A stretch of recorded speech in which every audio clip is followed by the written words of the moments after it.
la superbe passe de Schindler. Bernier qui vient tuer le match cette fois.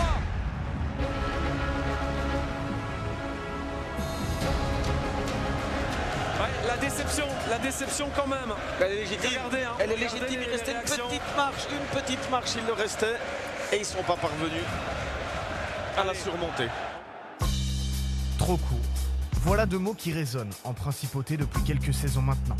Le Standard ne parvient plus à faire briller son enfer dans les hautes sphères de la Jupiler Pro League. Pourtant, Vincent Evrard sait qu'il y a encore de l'espoir.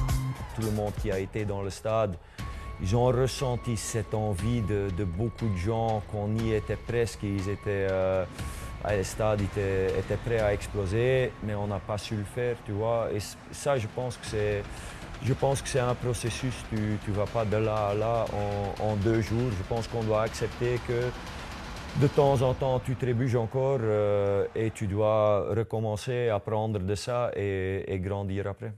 Grandir, comme l'a fait un certain Dimitri Lavallée au Standard, un Liégeois de retour au Bercail. J'ai eu une bonne discussion avec Marc. Il m'avait déjà appelé l'été passé. On avait brièvement discuté, mais ça n'avait pas été plus loin. Forcément, la situation était un peu plus compliquée. J'étais toujours sous contrat. On connaît aussi la situation un peu du club.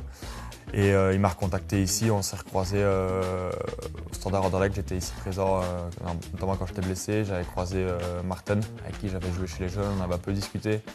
Et ils m'ont recontacté plus vers la fin de la saison. On a longuement discuté pendant les vacances aussi. Et le discours a été très positif. Le projet présenté a été aussi positif. Donc ça m'a donné envie de revenir. Et je sentais que c'était le bon moment pour revenir à la maison. Cette saison, Liège veut donc viser le haut, quitte à afficher concrètement des ambitions européennes. Je pense que le Standard en tant que club a tout pour y être. Après, il y a aussi encore beaucoup de choses qui manquent. Sinon, tu n'es pas 8e 2 saisons d'affilée. Donc, on a énormément de choses à améliorer. Je pense que les finances, c'est la première chose. Après, il y a toujours des équipes et toujours des clubs, comme il y avait Leicester en 2016, qui sont capables de surperformer leur budget et d'aller beaucoup plus loin que ce que les gens y pensent. Et ça, notre groupe, il a l'envie d'aller chercher quelque chose d'extraordinaire. Comme Saint-Tron l'a fait l'année passée, avant la saison, personne n'aurait dit qu'ils auraient été dans le top 3.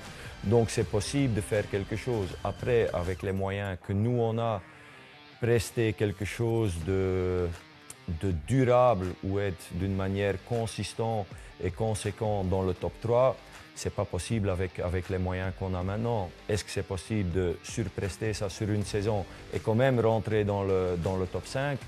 Je pense que oui, je pense qu'il faut y croire.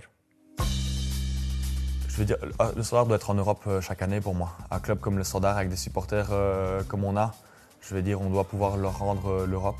Je pense qu'ils le méritent après toutes ces années de souffrance. Maintenant, de dire que c'est l'objectif directement l'année prochaine, c'est peut-être gros. Mais on doit tout faire en tout cas. En tant que, voilà, on est footballeur, on doit donner de l'ambition. Moi personnellement j'en ai. Et après avoir connu l'Europe ces 3 dernières saisons, forcément j'ai envie d'y goûter encore à nouveau le plus rapidement possible. Donc voilà, donc je pense qu'on doit pouvoir faire le maximum. On doit pouvoir se dire qu'on doit finir dans le top 5, dans le top 6. On sait que le top 5 c'est possible et qu'on peut avoir éventuellement un ticket européen. Mais la Coupe donne un ticket assurément européen, donc je pense qu'on doit pouvoir, en tant que joueur au Standard de Liège, se dire ouvertement qu'on vise la Coupe et que ce sera un objectif.